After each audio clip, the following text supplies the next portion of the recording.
Okay, and being 6:30, I will call to order the South San Francisco Cultural Arts Commission meeting. It is Thursday, October 21st. And Catherine, may we have a roll call? Sounds good. Good evening, commissioners. Good evening. Alrighty. Chair Natale. Present. Alrighty. Commissioner Bond. Present. Thank you. Commissioner Hobson Cord.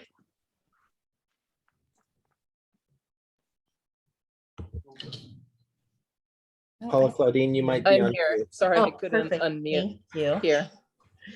Alrighty. Commissioner Boldenwick. Here. Thank you. Commissioner Cancino. Present. Thank you. Commissioner Bowen, we don't see yet. Commissioner Foley, I don't believe is on just yet, nor Commissioner, oh no, yes. Let's see, Commissioner Ramos. Present. Perfect. Commissioner Martahay. Here. Thank you. And I believe we're waiting on also Commissioner Maharaj. Thank you. Okay, while we're waiting, we'll go to agenda review. Has everyone on the call had a chance to review the agenda, and are there any proposed changes to that? Okay, hearing none.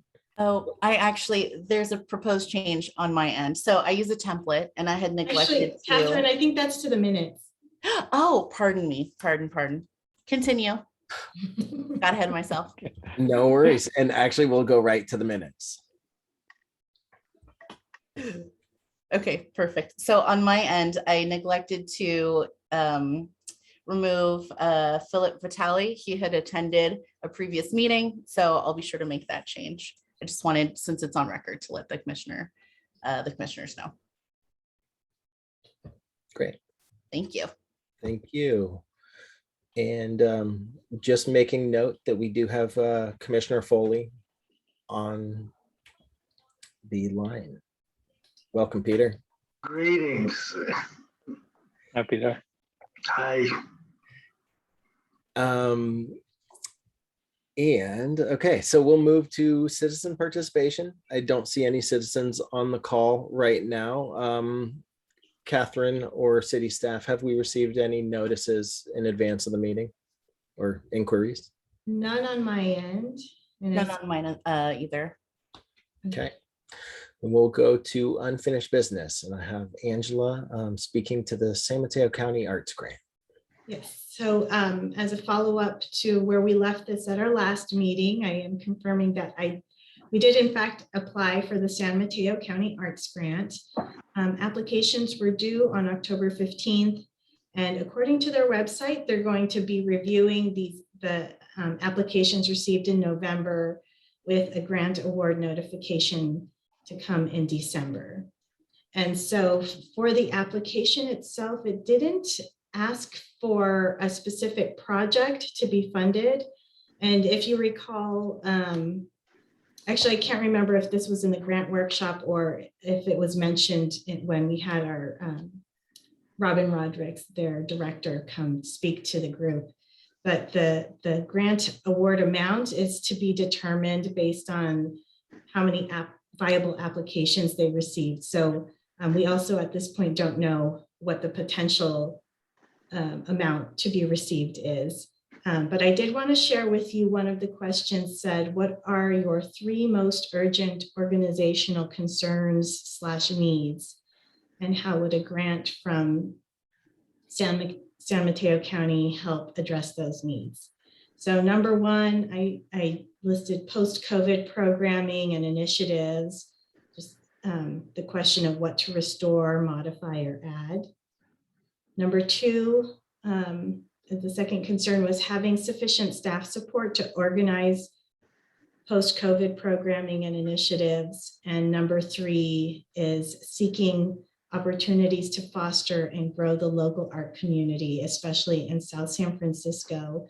And so I kind of go on to just note that this additional funding offers us the flexibility to innovate art programs, as all of you commissioners are very innovative. You have a lot of new ideas to share with us. It makes it more doable in the future if we do receive this funding, that we can entertain new ideas and put that towards services or supplies or staff.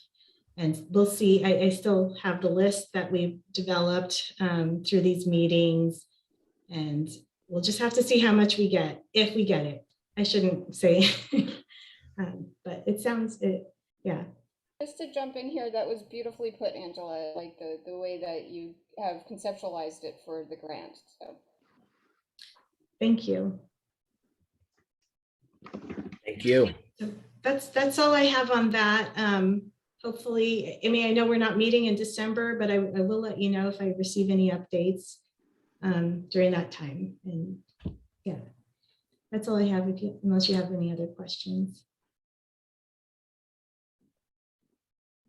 Sounds good. Thank you again, Angela. Awesome effort on that. And so we look forward to hearing back from the county. And so I guess you can just go right into the Park and Rec update if you want. Okay. Well, and this, hopefully you all noticed there's an attachment to your packet related to this item. It's the city's draft of a COVID vaccination policy. And so I don't know that too much of the terms will change, but the effective date is still to be determined. This policy is still being reviewed by the city's labor unions and some other parties. But I do expect that it will be in place sometime soon.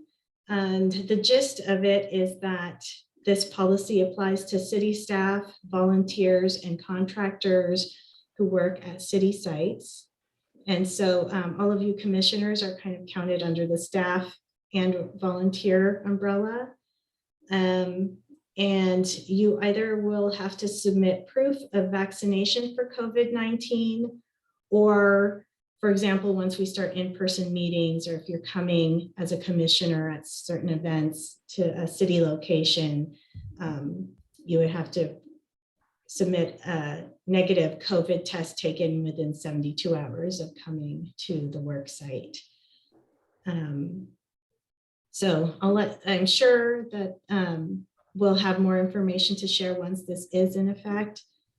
And the method for submitting proof of vaccination is still a process our HR department is working on. So I don't have information about that yet, but it will surely be coming soon. So I open it up if you have any questions about that. I just wanted to add that there will be a directive coming, but I signed up to volunteer to jab anyone who wants to be personally immunized by me. So I'll be working on sites at some point. Angela, you were correct. We don't have a date yet, but there will be vaccination sites at some point in November, but we don't know yet when. Oh, where are your vaccination sites? It's going to be at UCSF San Mateo. Ah, I'll have to come by there. I have a question about that. Does that include, does that require also the booster? I think boosters weren't approved yet by the state of California. They are looking into it. But if you want to get a booster, and especially if it's different from the one that you got before, it's actually recommended now that you mix and match. So yeah, you could definitely look into it. You could get one if you want. Right, and I believe Commissioner Cancino is also just asking about what the city would require if you're required to submit proof of getting a booster. As I read this vaccination and testing policy, no, not right now. I think it's if you have completed your first vaccination, either your one shot with the Johnson & Johnson or your 2 shots with the other options, that's all that's needed at this point in time. Updates about whether hybrid meetings will continue? I still don't have much information about what to expect in January. Realistically, I don't see that hybrid meetings are going to go away. It's been working really well for council. I'm sure there are going to be some rules we'll have to consider, which I think Sharon might have mentioned in the past regarding, like the number of commissioners required to be here in person versus the number that can be hybrid. And then the other thing related to that is, which I'll have to come back to you in November, because we're looking to hybrid meetings, or even if we did more virtual options, we might have to change meeting rooms. So it's funny to look at some of you that maybe you haven't even joined an in-person meeting. We were in the Betty Weber room at the Municipal Services Building. It doesn't have any webcams or virtual meeting set up, whereas the council chambers does. And we currently have the same meeting night as the Planning Commission. So as we shuffle through, our technology options for connecting the Cultural Arts Commission meetings in the future, we might have to consider alternative dates for the meetings. And if that has to happen, of course, we will come back to all of you with more information about what would be required for that. But those are also some things on my mind for the future, but I don't have enough information right now to know one way or other. But I guess I could just ask, generally, if, what are the commission's feelings about hybrid or in-person versus virtual, or if you want to share, does anybody have any concerns one way or other about coming in after the new year? I will mention that on very busy work days, and I don't know if other people have this kind of thing with their work, but my work can be incredibly unpredictable in terms of what comes up. And there will be times where an in-person meeting would be very, very difficult, whereas being able to just hop on the computer would be very useful. So continuing hybrid meetings would. Okay. I could see where I mix and match hybrid and in person, more likely deferring to the hybrid, but maybe every 2 or 3 months coming in person. Yeah, I love the option of being able to come in person once it's safe, because it'd be great to actually meet people from time to time.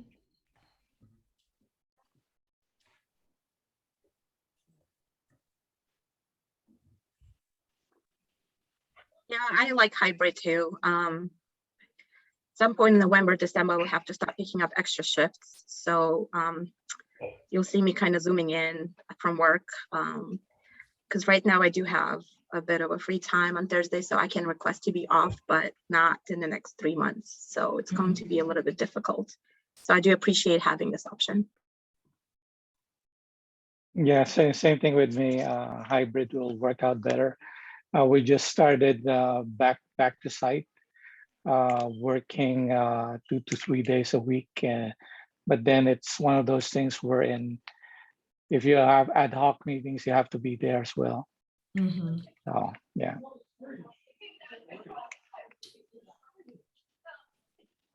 Well, I have to opt for the hybrid at this time too. I think it seems to be working quite well so far.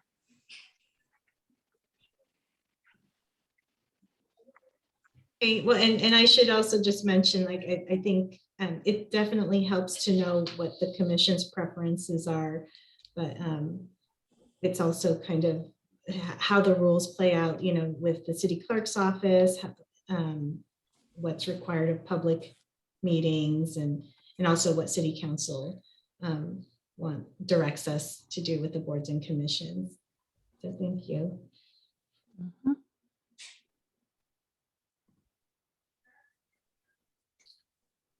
And that's the end of my COVID update, if there aren't any other questions. Okay, thank you, Angela. we will move on to new business. It's also you, Angela. Okay. So I added this item to the agenda at the request of Chair Natale. And I think it's a good call, given that we do have a lot of new members, and just to keep everyone refreshed about the role of chair and vice chair. So typically this, an election for the role of chair and vice chair takes place in January. I think just this past year, it took place in December, partially because the current chair, Shane Looper, was terming out. So she wanted things all set to go for the new year. And the process is that the chair at the January meeting would call for nominations for the position of chair, and it would be approved by motion and in a second motion. And then the commission votes, depending on the number of candidates there are. So historically, the vice chair has just elevated into the position of the chair, still by motion, by nomination and motion, but that's just been the historical practice of the commission. And then a new person would roll into the seat of vice chair, depending on the candidates that were nominated. So, but that's historical practice, not necessarily a requirement by city ordinance or anything like that. And given that we also don't have a December meeting, that's another good reason to put this all on your radar to expect in January. Well, and Angela, I think that was also my intent on bringing it up here in October, because I know previously there was desire from commissioners to have it set prior to the new year, prior to January, so that we can hit the ground running in January and with a clean slate. And so I guess I kind of wanted to put it out there for everybody, including you and your staff, Angela, if it makes sense to do that nomination process in November for that chair and vice chair to start in January. I wanted to basically ask that question. From the staff perspective, I think that would be fine. Yeah, the cultural arts ordinance doesn't define a date really. It's by practice that we have been doing January, but especially given we don't have a December meeting, I think that would be okay. Are there any objections to that? I think that's a great idea, Michael. Okay, Sounds well, we can plan to put that then on the November agenda.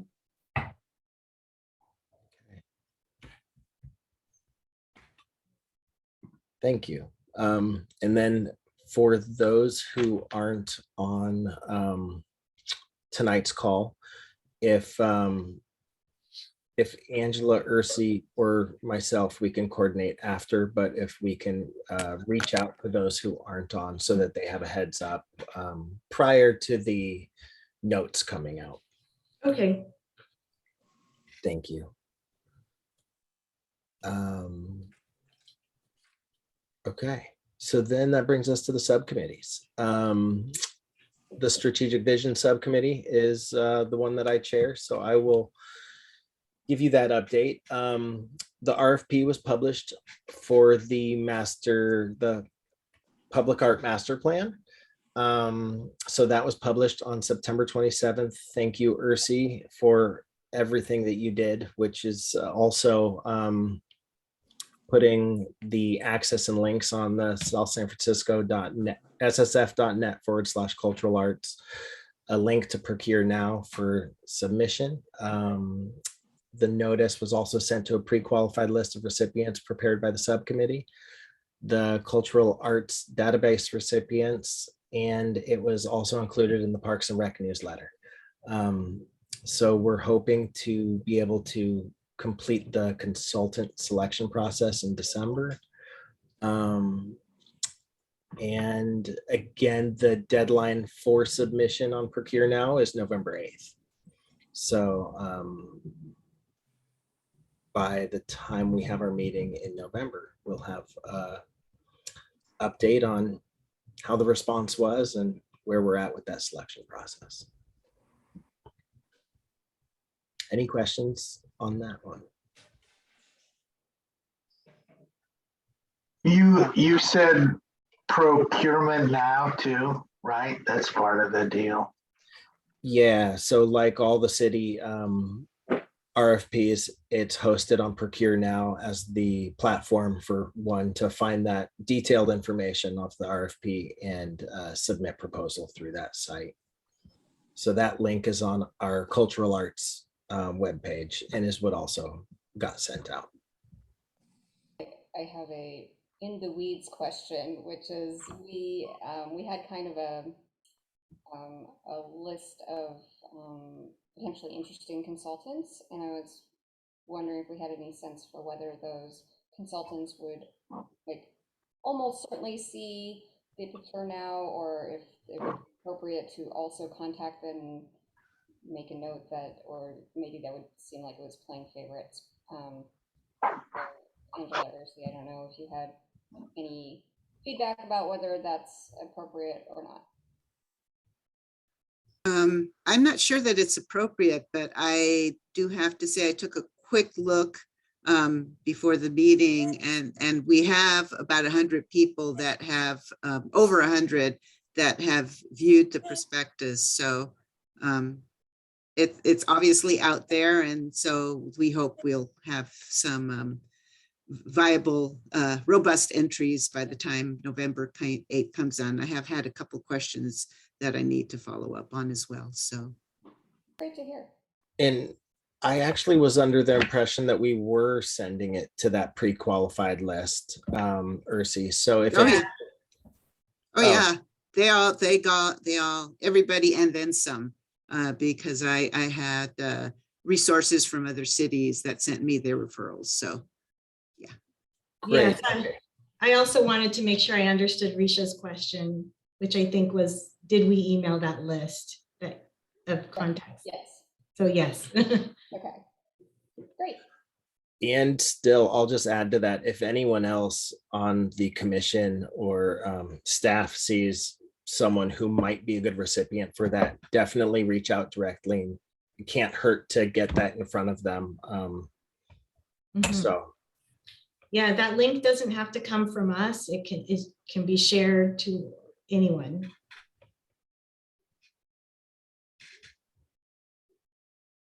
awesome. Any other questions? Okay, we'll move on to the sculpture subcommittee. Lynn, do you have an update on that? I do. Brian Russell, who is the sculptor who did Windswept, has been contacted and is amenable to look at the damaged piece and see what options we have in mending it or fixing it or getting it back into shape so that it can be put up again. I don't know, and I'm sure we won't know until he sees it, what this might cost. The repairs would be obviously ours or to pay for. So he's out of the country. He'll be back in November, I do believe. And we'll contact Ursi and see what we can do about getting it fixed so that it can be put back up again. And that's all I have. Great. That's progress. So let's It is. That's great news. So let's move on to Urban Art Subcommittee update. So just a couple of minor updates. We have a template, or we found a template apparently from about doing RFQs for mural artists, and we've also put together a list, sent around some names, and I believe Ursi is has a master list for a whole bunch of mural artists. So we're putting together sort of a game plan for being able to put out an RFQ for a mural potentially in an alcove, and then other murals in the future. So we're going to have like a whole way of addressing murals in the future when those come up. For the Caltrain, the artist was not available for a while. This is the repair, not the underpass, but the repair of the Caltrain mural. Ursi, have you been in touch with the artist recently? For Prometheus? You're muted, Ursi. Ursi, you're still muted.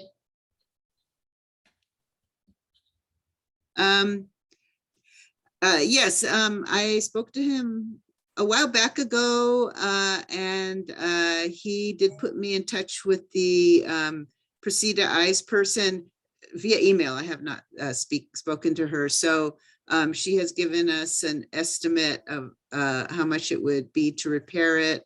So we just need to move forward with contacting them and setting a time, and I guess being sure the funds are there. That's an Angela question. Yeah, no, the funds are there, and it's on me. I will be sending them a contract for review this week. So we're at least getting that part started. And I think the other thing, which we'll discuss more in our subcommittee meeting, is we'll probably defer any RFQs that go out to the public until the new year, just to relieve city staff of a lot of just a lot going on. So thanks. Good. Sounds great. Any questions on urban art before we move forward? Okay, so the fundraising subcommittee update, Commissioner Bowen wasn't able to join us today, but did reach out to me and let me know that there's no update at this time. So we can move straight to the virtual quilt and fiber arts exhibit.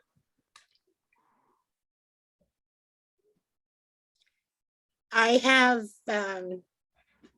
a few things, not very many. The show itself is much smaller than we would have liked. However, I'm very pleased that we have 19 pieces in the exhibit and 11 artists.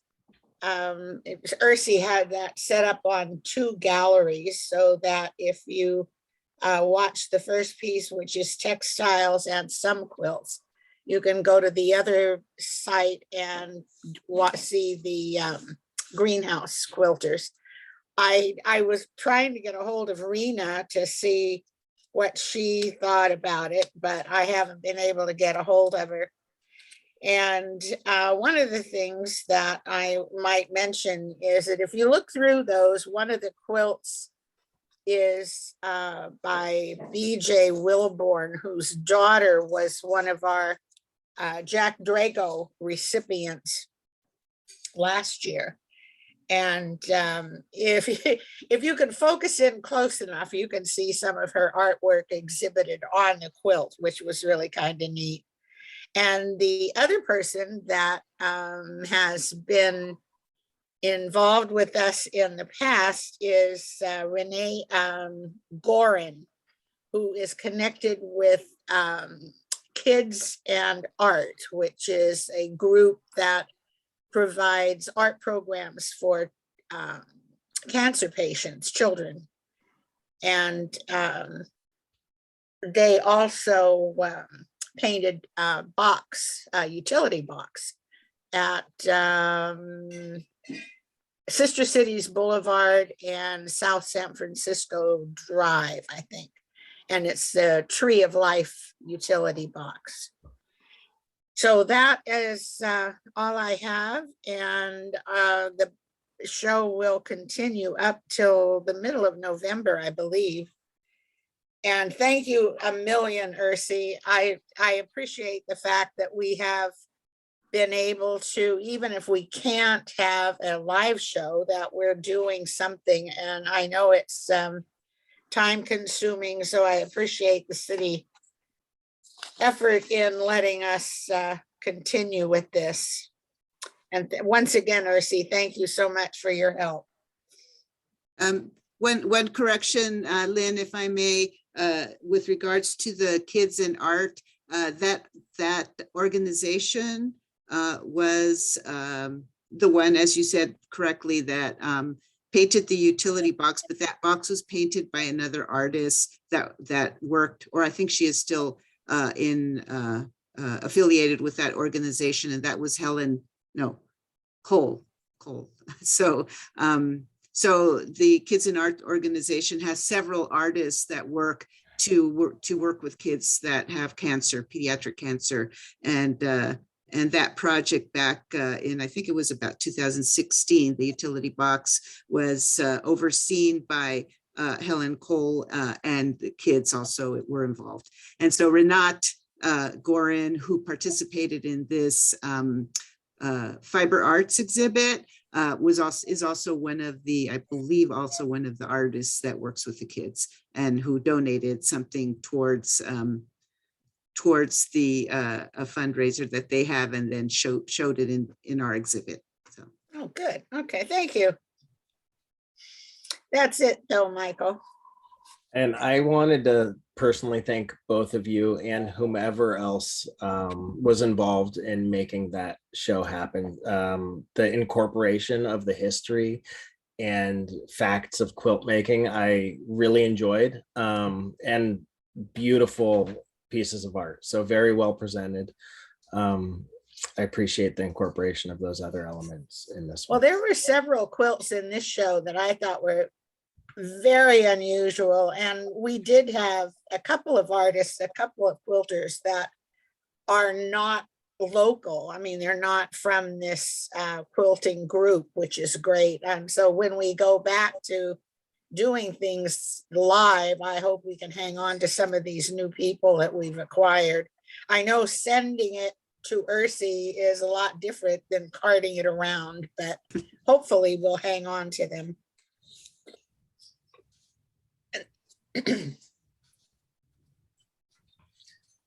Thank you.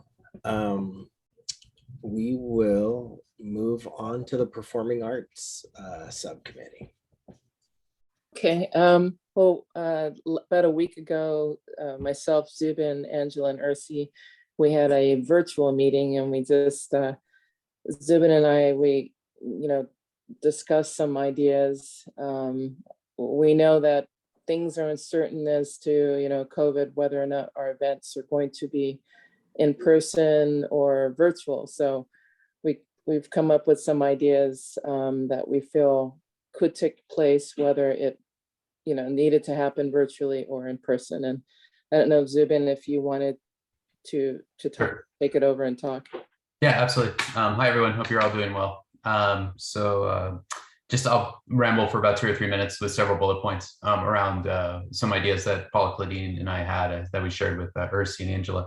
What we're thinking is a 45 to 60-minute event where we would have Paula Claudine or her band, Lovestruck, perform their music, as well as give the stories behind the songs. The stories part could either be all verbal, or it could be done over PowerPoint. And I think this touches on what we discussed 2 months ago as a commission about when we had the art show happen, and we really liked the idea of people talking about what was the inspiration behind their work. So I think that ties in part of, again, the commissions, what we discussed.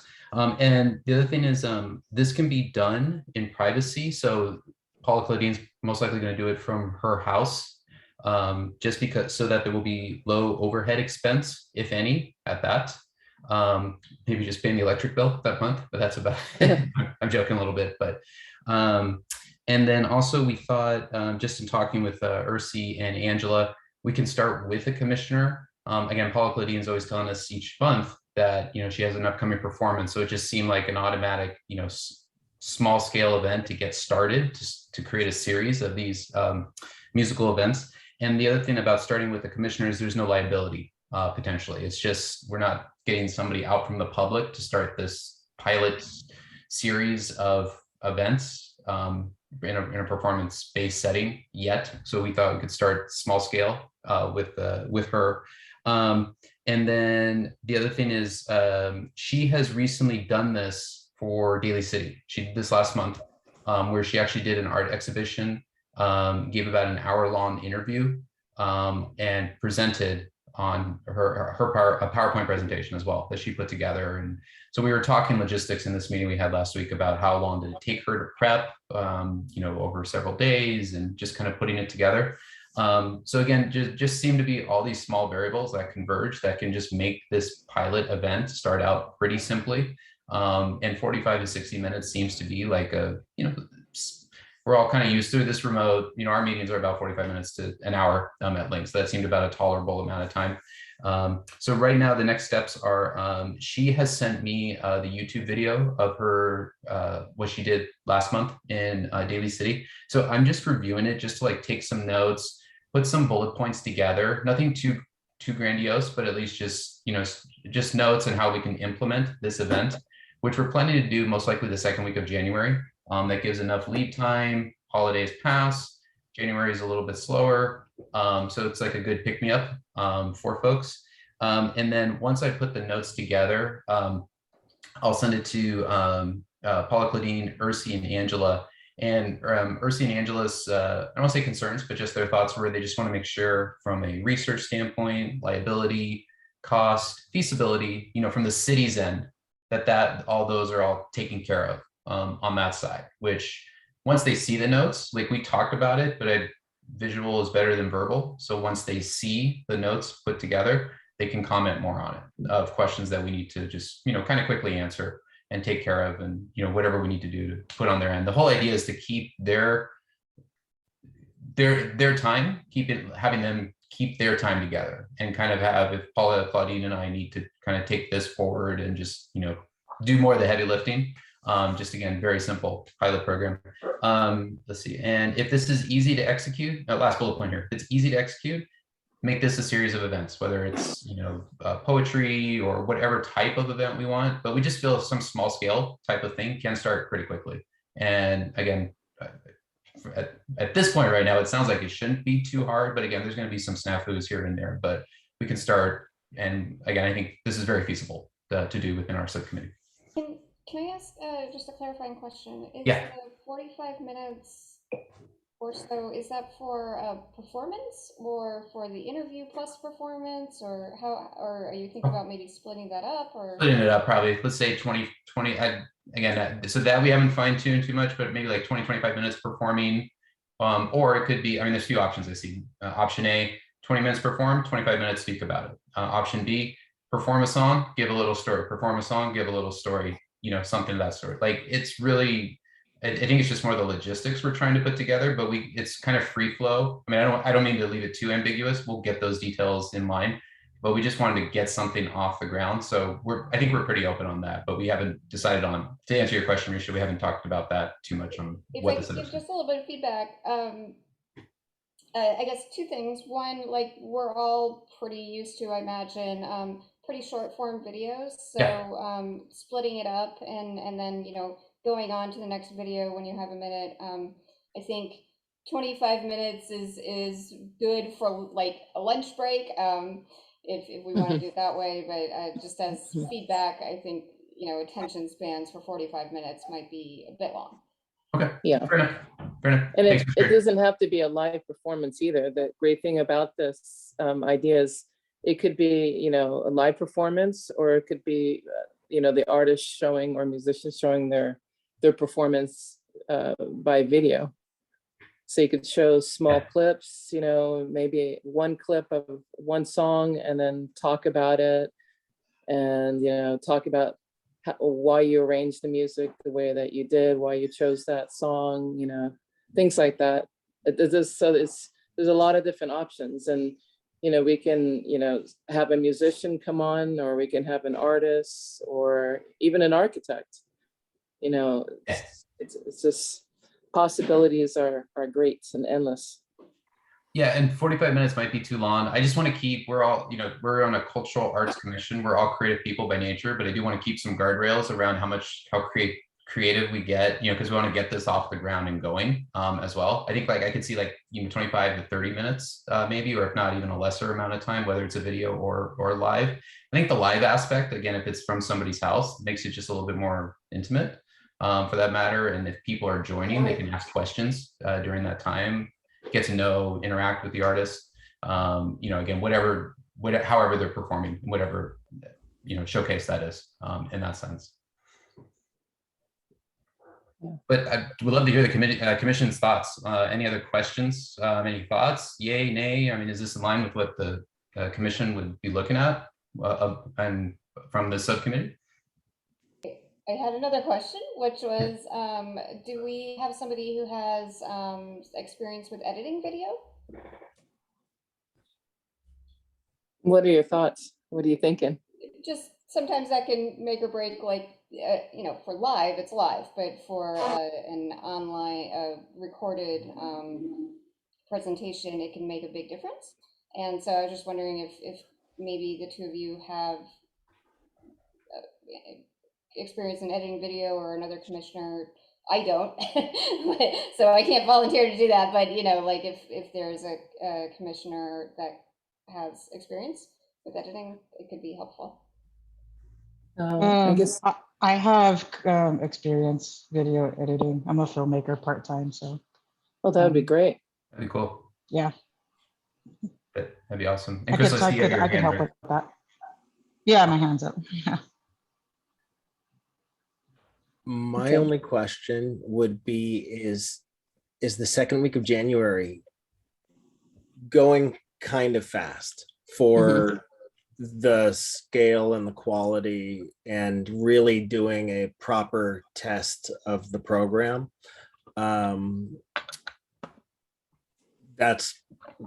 It sounds ambitious considering that we don't have a December meeting.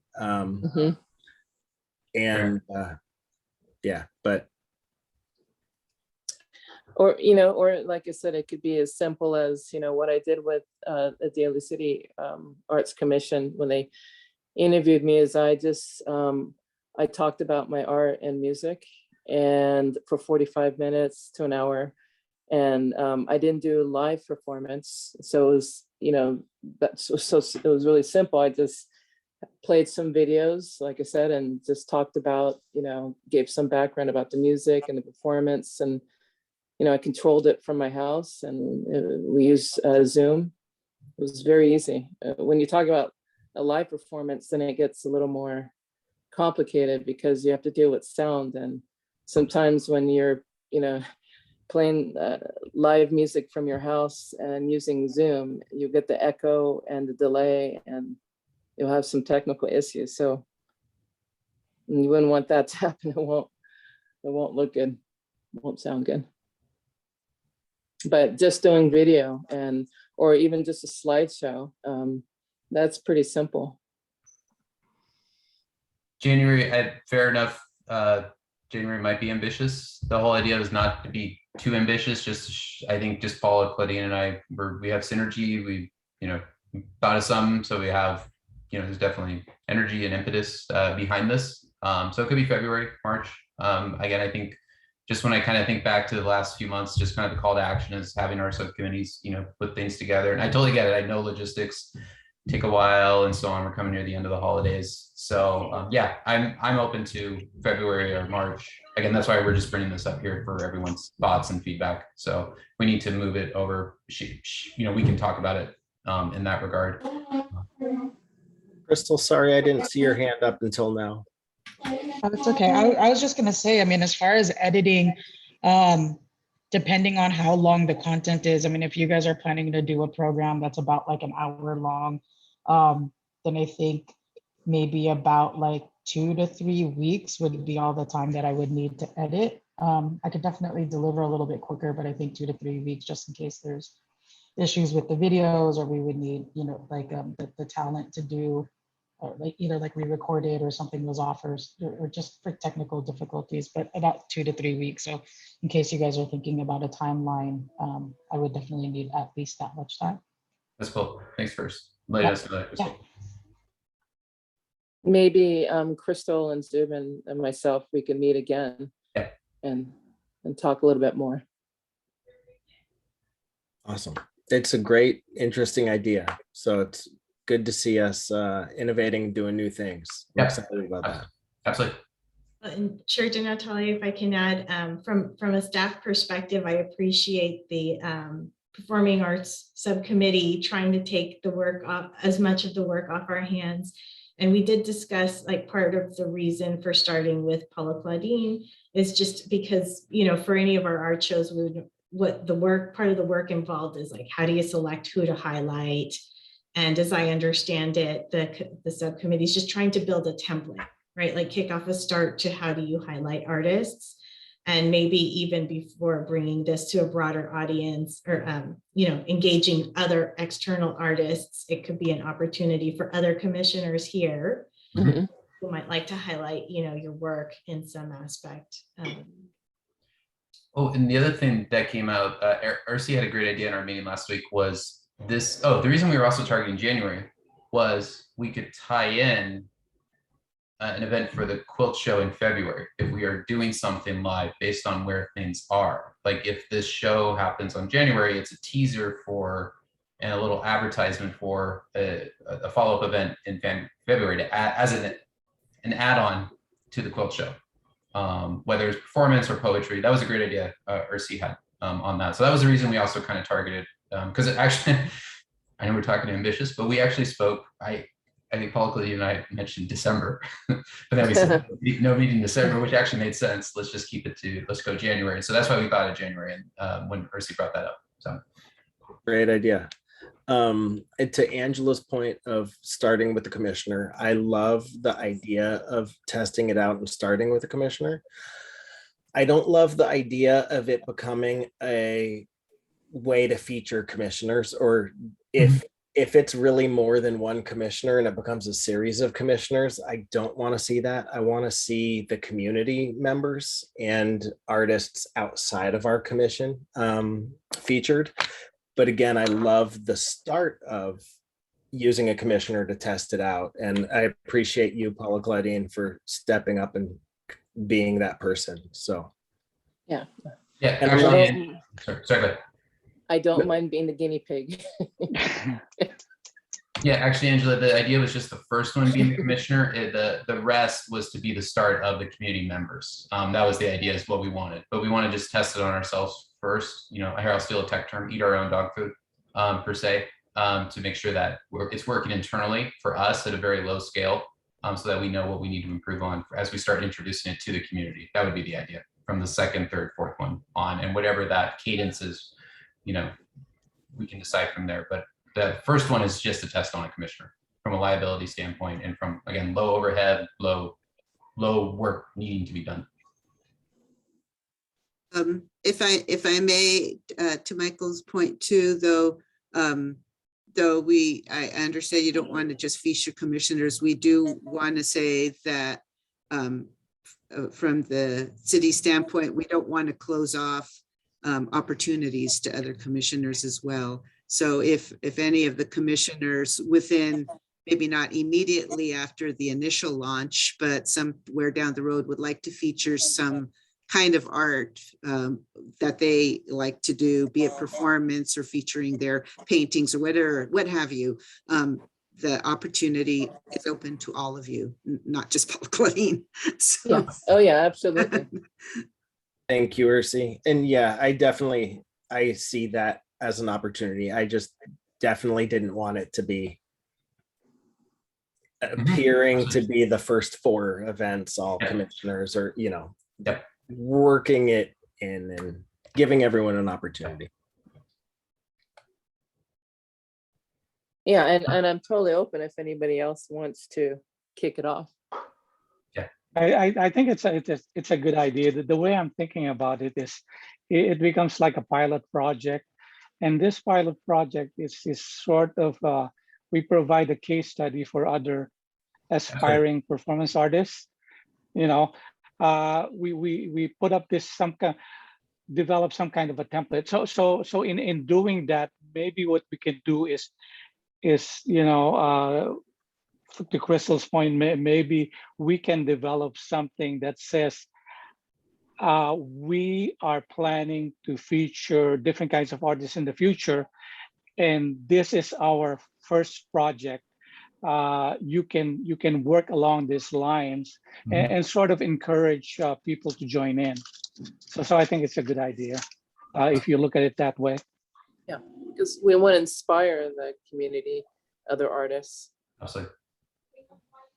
Again, if I may, this just came upon me as a brainstorm right now, but just putting out to the youth art program subcommittee with the youth art recipient, that might be a venue for one of the presentations for them to speak to their art and their entry, something to, and then we could put it on the application as well. Anyway, that just came to me.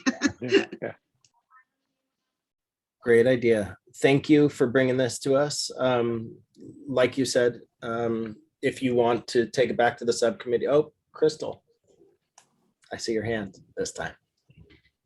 Oh yeah, I was just gonna say, do we have any relationships with like Tiffany's Dance Academy or Spark of Creation already? Because maybe we could also like ask them if they could, film. I mean, I'm sure that they have footage already available of some of their performance art or some of their dances and stuff like that.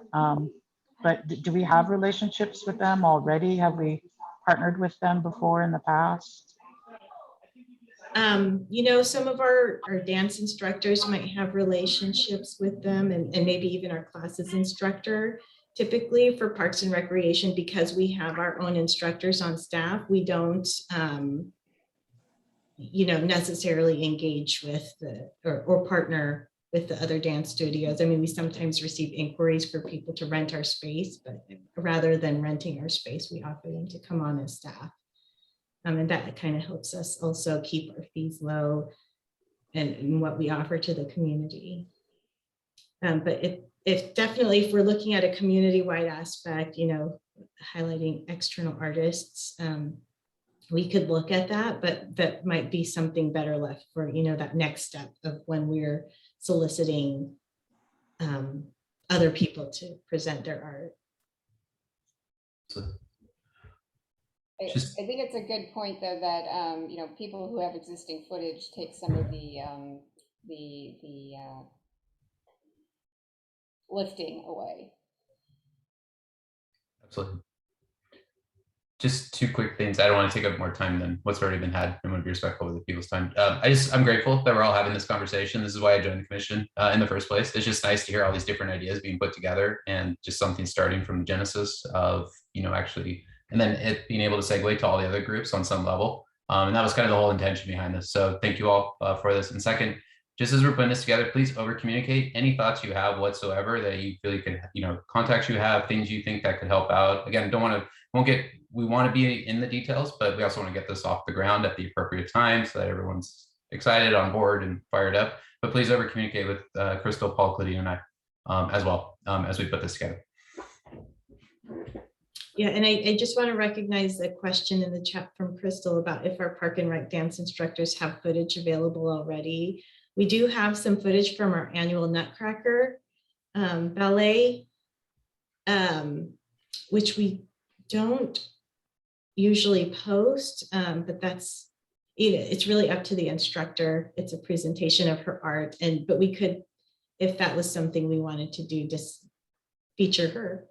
And maybe she would be able to direct what clips she would want to share with the community. That's possible.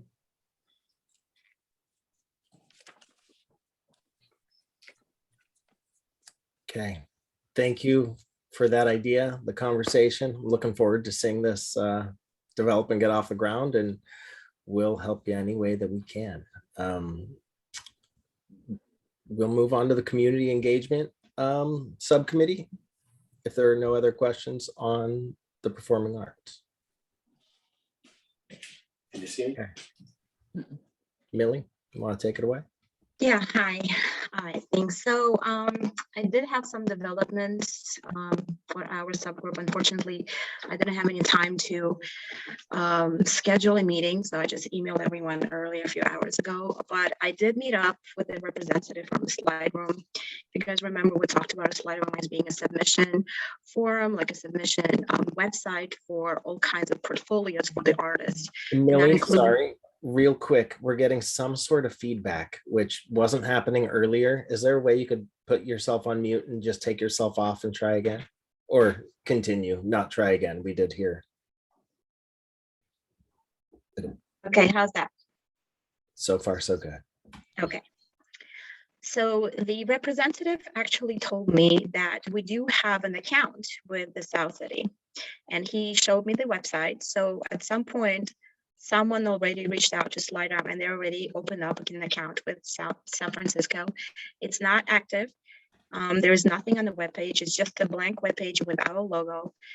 But apparently we do have one. So he gave me a couple of names to find out the admin and the contact information. So it's just a matter of tracking these people down and see if they could maybe allow us to take over. So I believe that is actually half the work done for us. Because once we find out what's actually available to us, we could proceed. We could just take over the rights and start immediately with the submission process. And that can be used for other subcommittees as well. So if there are any projects that involves like judging or portfolio submission, including, by the way, for Paul Claudine and Zuraj. So for your subcommittee, for artists to submit, including like songs, songwriting, all kinds of stuff, that Slide Room is perfect for it.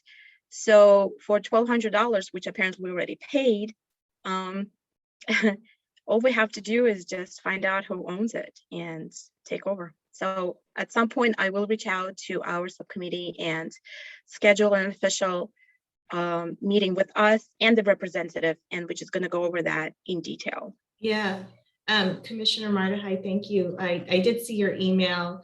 The folks that you mentioned are in our Economic and Community Development Department. And so I haven't had a chance to reach out to them today, but I imagine, I know that ECD does a lot of grants or, funding. I'll have to follow up with them to see, how they used it or what they intended. But I appreciate your enthusiasm to kickstart it. I think this is one of those things where we'll have to see what the relevant projects are. And I do agree it could be a very useful tool, but it also comes down to staff time about like how do we, what's the effort underway for using this, and does it require, a call for entries of some sort? I think it could be a tool when we get to you doing an RFQ for the muralists, for example. So that's really where I see the place for this, so staff will definitely consider that as one of the options that we can pursue when it comes time to doing an RFQ. Sure. And like I said, upcoming, the subcommittee can use this for our own project.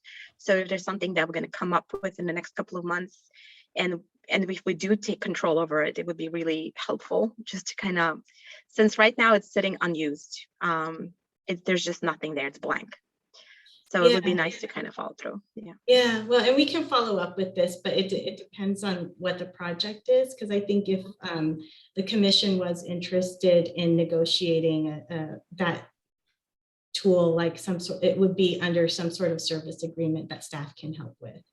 Okay. So it wouldn't be necessarily the commissioners taking it under their wing, but we would work with you to get that in place. And we can also include you in, if you want, if you're arranging a demo, we should be involved in that if we're making it like official. Yeah, absolutely. Yeah, and that's about it. That's all I have for now. We're just gonna have to meet up at some point and see what we can do with it. Okay. Yeah, I think that is a great tool for an artist registry, which I keep trying to push, so we can, have access, like for all, like the performing arts, everybody can submit stuff. So you don't have to, advertise every month. Oh, somebody want to be in this? It's already there. We can just contact them and say, hey, are you interested in doing something? It's really important to have that. I really think we need, a data source for artists. That's, Yeah, as an example, the rep showed me some of the features, how it works in real time from Palo Alto and San Jose. And they have a fantastic website and submission. So he kind of showed me from our end how we would see it from the point of judging it. Yeah, it's a pretty straightforward process, and you can submit up to thousands of gigs of data and just kind of sort through it. The images were amazing, and it's a pretty cool tool. Yeah, I'm so glad, Peter, that you brought that up before. So yeah.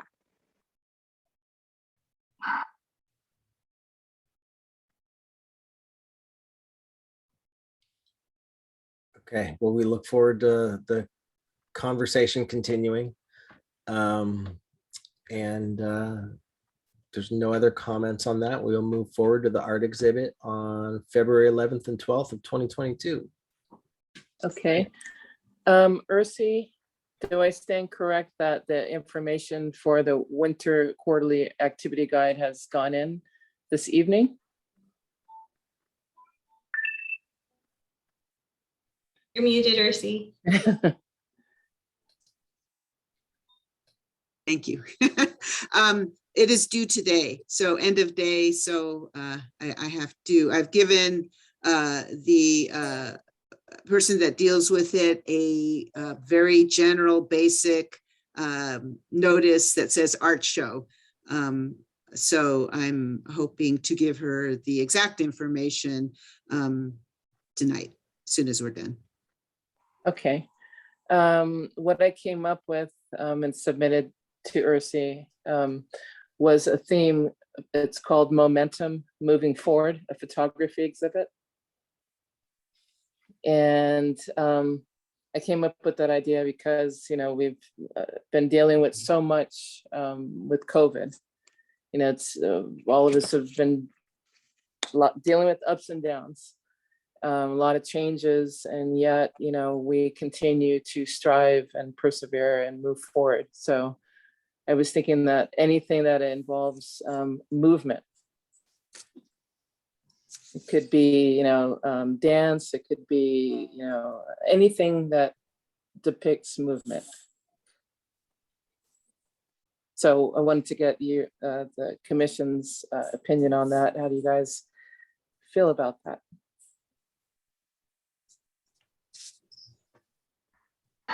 Yeah, it sounds great. Okay, thank you, Peter. I second that. I think you did a great job with the contrast and that exhibit. I think these themes that are focused are resulting in great work that's being submitted and in turn a great show. So I look forward to seeing that. Great. So that's all I have on that. And the media is only photographs, did you say? I'm sorry, I didn't hear you. Yeah, the media is only photographs, did you say?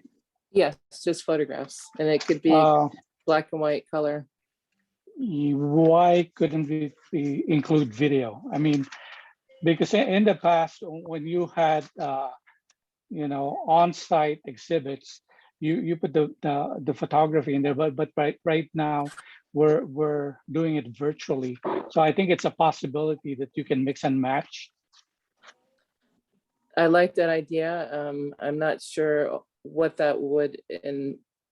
Well, how we would... I think you could put a cap on it. If you're doing a video, you present a short video, maybe 90 seconds or something like that. But you put a cap on it if you submit a video. Limit a file size cap as well. Yeah. And specify those. Yeah. Yeah, like you do TikTok or something like that. Right now, we're not sure if this is going to be a virtual or in-person Oh, okay. event. Is that correct, Ursi? I mean, Yeah. because we don't know where things are going with We're- COVID and. We're shooting for in person, but there, as you say, there's a lot that is still uncertain. Mhm. And so if we have to pull back, we need to pull back to virtual, of course. Hopefully not. It looks like the world is moving into some kind of management. But right now, we don't know what the processes will be for an indoor exhibit in terms of what the city will require. So it's a little bit unknown, but we're gonna, look as a glass half full and shoot for a February 11th and 12th in-person exhibit. For our commissioners that have never experienced this, our in-person exhibits usually take 2 rooms and exhibit rooms, and then we have reception. What that will mean in February of 2022, I don't know. I don't know what will happen. I'm not even sure what participation will be because it's been 2 years and I'm not sure what to expect. So it'll be a little bit of an adventure, this first program. Insofar as video, we have never had video in our in-person shows. We're not sure that we have the tech to do it. That's something we'd need to research. Okay. Ursi, I know that we kind of back into bandwidth issues often. However, with this conversation being brought up that we might have in person, we might have virtual, and we just don't know at this time. Would it ever be possible to do a hybrid where we ask them to submit their art both digitally and deliver it for the in-person show so that we can build a online gallery to accompany the in-person gallery to help with accessibility and reach to our shows? We'd need to look into it. Doing an online gallery would add more staff time. But it's a great idea. We just need to look into how we would do that. And I guess if the funds were available, if we get that grant, maybe that would be something to move the grant towards. So yes, it is possible, but needs some research. Yeah. And if we give the option, oh, go ahead. I was just gonna say, hopefully some county folks are watching right now and see the need for this grant after conversation that we have these ideas. We'd love to do them, but I understand the restraints. Yeah. I was just thinking that if we do get to the point where we can have in-person event and we give that option to stay home and look at the pictures online or come in, people probably will possibly opt to just staying home and viewing those photographs and not seeing the need to come in afterwards. So we might have a smaller crowd in-house because we give that option. I don't know, just a thought. And once you see it at home, will you want to come in afterwards and see it in person? Maybe. One thought, again, it's coming to me as we're speaking, is if we are able to facilitate some kind of a virtual ceremony, or not ceremony, exhibit, perhaps it could be done after the in-person. Oh, yeah. So that way, previous to COVID, our art shows are 2-day events because our building is used for a multiple of things. And so the only time allotted is two days of showing the work. And where we have over the years tried to make the work available for a little bit of time was to put it in our atrium window for an additional 15 to 30 or sometimes 60 days. And but only selected art, pieces of art. Usually if there was a judged event, it was the finalists are invited to keep their work a little bit longer, show the work a little longer in the window. And so that's been kind of a nice thing to have. But perhaps if again, everything falls into place, that might be a way to extend the exhibit, have the in-person followed up by a virtual. I think that's a really great point. Yeah. And I do feel like those two experiences are completely different. So there would still definitely be those who desire to see art in person and appreciate it in a gallery setting, as well as those who either couldn't make it because we do have busy schedules, or are more comfortable from their home, or are simply homebound and otherwise couldn't go out into the community and see it there. So Yeah. Yeah. So it's nice to have the option. Definitely, if we can. But great. Well, we have a little bit of time till that one, but are there any other questions before we move on? As a fundraising element, you could also have sales of the work where the city gets, I don't know, 20% or whatever. But if you had the virtual thing, you could also, show the price online, which might encourage more sales if more people are visiting the site. And a longer window and reach again. That's a great idea. Yeah. I'm really tempted to make a joke about Angela setting up NFTs, but I'll just leave it alone. Setting up what? Digital art blockchains.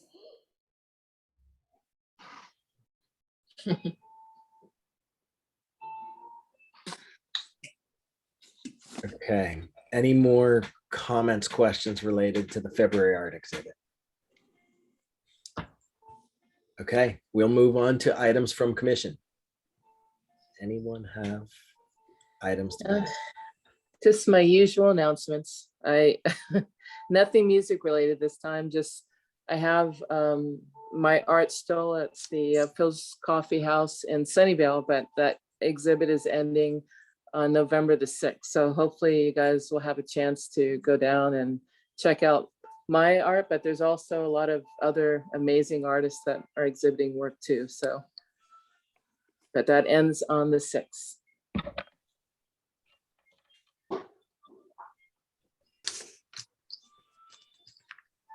Okay, thanks, Paul, Claudine. We'll move on Sure. to items from staff. Yes, so we have quite a few, or quite a list of upcoming events to close out our year. The first of which Commissioner Boldenwick spoke to in the subcommittee section of the agenda, One Scrap at a Time. The 2 galleries are live, and that's going to be running into the 30th. If you've looked, I think at the second gallery, I like the cameo of some house pets in there, which I really enjoyed, but I'm sure everyone's taken a look. Otherwise, in terms of city run events, apart from commission, this coming Saturday, we have our Halloween extravaganza happening in Orange Memorial Park. So that's happening from 12 to 5. It might rain, bring an umbrella if you're interested in stopping by. But really, a lot of the events that are detailed for the end of the year are really providing kind of the community with an opportunity to engage, connect, and to do so safely. So typically this event is held indoors at the Municipal Services Building. But this year we're gonna do it outdoors with petting zoo and try to keep it nice and fun for the kids who come by and everyone in the community to gather safely. So come on by this Saturday if you're interested. And then rolling into November on the 6th, we're gonna have a holiday boutique that also will be done at the Municipal Services Building, so our main building on Arroyo. So that's gonna feature local vendors. There's also gonna be hot cocoa, just very holiday And to get right into it, that's going to be on the 6th of November from 10 a.m. to 4 p.m.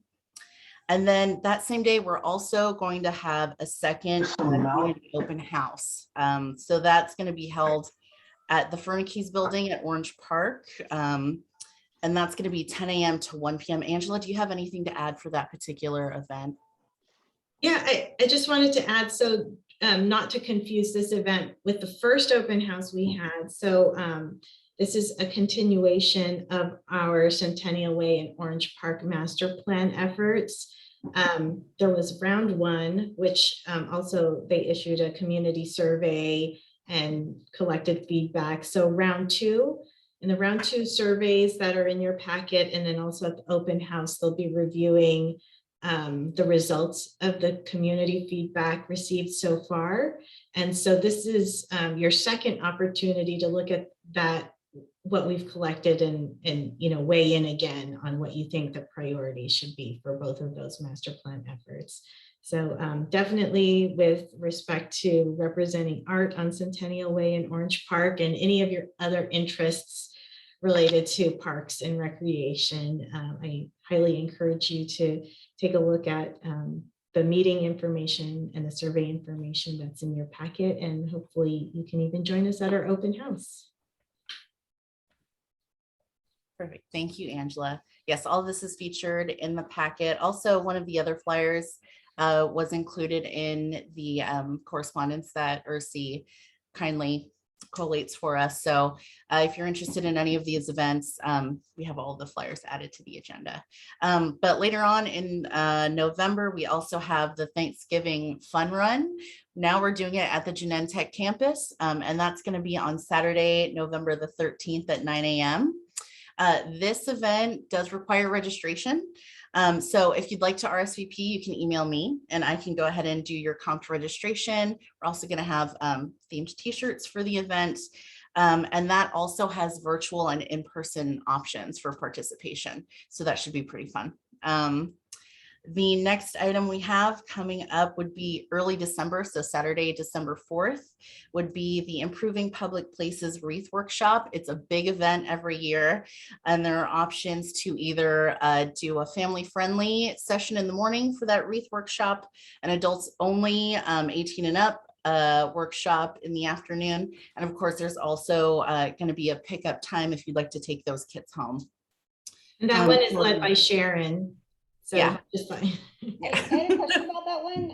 How many people, like, roughly are usually in the afternoon session? I know all bets are out the window because of COVID and then coming back from COVID, but do you have like a rough estimate about, or at least how many spots are registered, allowed, like open registered spots, whatever you call it?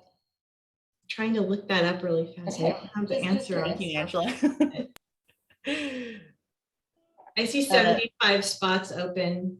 I mean, not current, a capacity of 75. Yes, so that's another great one to send me an email about if you would like to register. There are limited spots for that. For the fun run, obviously, all are welcome. So no pressure on that.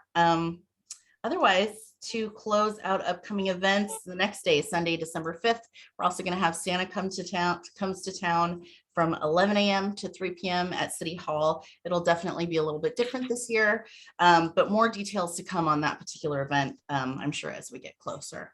But that is the summary of the upcoming events. And again, refer to your packet if you'd like more information. Yeah, Catherine, I have one more to add, which we'll get an invitation out to all of you commissioners. It is on November 7th, the renaming. Yes. November the 7th. November 7th, we're renaming the Westboro Park Playground after Ann Waters, who is also a former cultural commissioner. I think Ursi's more familiar with her background, but there will be a small ceremony at 10 a.m. at Westboro, formerly Westboro Park, newly renamed after Ann Waters, on Sunday, November 7th. Perfect. And that's all from me for staff items. Thank you all. Hey, thank you. And Ursi, we received your correspondence. Do you have additional notes to add to those? Actually, yeah, I have just a couple of items from the item from staff. One is just to bounce off of what Angela said related to Ann Waters. Ann Waters was on the commission for a couple of years when I just started, and she was a very lovely lady, very generous and heartwarming person. So, I think it's really great that she had an interest in the art commission. She kind of steered me as a novice staff person and into the role of commissioner, and what a lovely person she was. So I'm glad they're doing this for her. And then also, I'm sure you're all aware, but in case not, Siran Norris's video is finally up and online and available to watch, as well as a little supplementary article based on his interview with the commission and interview in the video. The video was put together by a couple of city staff, Veronica Ortiz that works here, and I'm sorry, John at Valet, I believe. The credits are on the video, so I can say who works in another department, but took on the role to do it. So I think it's fun video and highlights Saran, his work, and the mural itself. So with the correspondence, there is nothing in particular in the packet that I want to call your attention to, but there's one piece of correspondence that you did not get because it just came in like end of day yesterday, very, very recently. But there's a little bit of a time crunch on it. So I will speak to it and then follow up this meeting by sending it to you all. The correspondence came from a Redwood City, I believe she works in the Parks Department there, person by the name of Sheila Sapero. She, if you remember, those of you that were on the commission at the end of 2019, beginning of 2020, there was a mural that was created by South San Francisco High School students. And we put in our MSB atrium window by the name of Cookie. She was part of the program that sponsored that particular mural. And so she has another program that she is involved with. The program, my notes here, she is currently seeking primarily youth candidates for the Redwood City Parks and Arts Foundation Art Advisory Work Group, which will be comprised of 5 members. 3 of the members will be adults, 2 of them young people, and they will be representing the diversity of San Mateo County to the Chan Zuckerberg Initiative, community space in downtown Redwood City. Their deadline is very tight. They're looking to conduct interviews the first week of November. The advisory work group participants do receive a stipend. The information is quite detailed. There's Zoom links and whatnot. So as I said, I will follow up this meeting and send it all to you. If you know of any local youth that you think might be qualified or have an interest in submitting application for this role, that would be great. I did ask her if adults also were invited to submit, and she said they are, although it sounds like they're okay with adult submissions. It's the youth that they're looking for primarily. So, and that's it. That's all I have. Great. Thank you, Ursi. With that, we'll adjourn the meeting at 7:53 p.m. with our next meeting on November 18th. And but before we go, if we can just hold the folks from the Urban Art Subcommittee and the Strategic Vision Subcommittee to talk about some scheduling, and we'll have Angela stop the recording before we get into that. But thank you, everybody. See you next month.